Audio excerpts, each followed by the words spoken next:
শাইখ আব্দুল কাদের জিলানী রহমাতুল্লাহি আলাইহি বলেন, শাবানের মধ্যে 5টি হরফ, 5টি হরফের মধ্যে এক একটা হরফ এক একটা অর্থের দিকে ইঙ্গিত করে।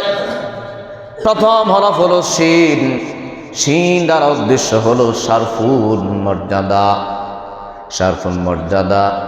যে বান্দা বান্দি এই মাসটাকে মূল্যায়ন করবে, শাবান এই মাসটাকে মূল্যায়ন করবে, এই মাসে রোজা পালন করবে এবং গুরুত্বের সাথে আমল করবে, আল্লাহ রব্বুল আলামিন তার মর্যাদা বৃদ্ধি করে দিবেন। সুবহানাল্লাহ।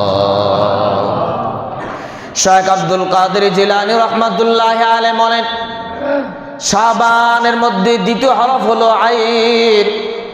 আইন দ্বারা উলুফুল উচ্চ মর্যাদা। উচ্চ মর্যাদা এটা দ্বারা আল্লাহ তাআলা ইঙ্গিত করেন, যেই বান্দা বান্দি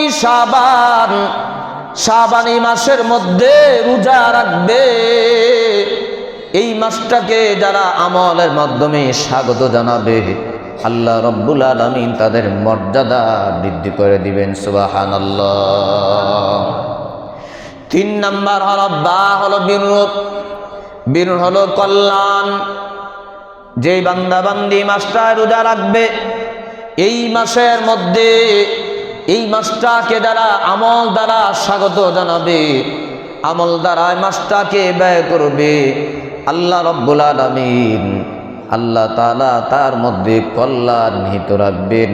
আল্লাহ তাআলা তাকে অনেক নেক তাকে দান করবেন। সুবহানাল্লাহ।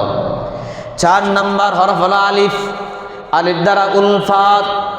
যে বান্দা বান্দি এই মাসটা রোজা পালন করবে, মাসটাকে আমল দ্বারা স্বাগত জানাবে, আমলের মাধ্যমে ব্যয় করবে, আল্লাহ রব্বুল আলামিন তার অন্তরে দ্বীনের মহাব্বত, আল্লাহর রাসূলের মহাব্বত বৃদ্ধি করে দিবেন। সুবহানাল্লাহ।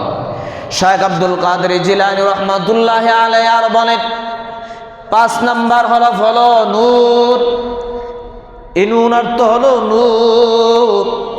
নূর। যেই বান্দা বান্দি এই মাসে শাবান মাসে রোজা পালন করবে, শাবান মাসটাকে আমল দ্বারা মূল্যায়ন করবে, আল্লাহ রব্বুল আলামিন তার অন্তরে কোরআন হাদিসের নূর, দ্বীনের নূর পয়দা করে দিবেন। সুবহানাল্লাহ।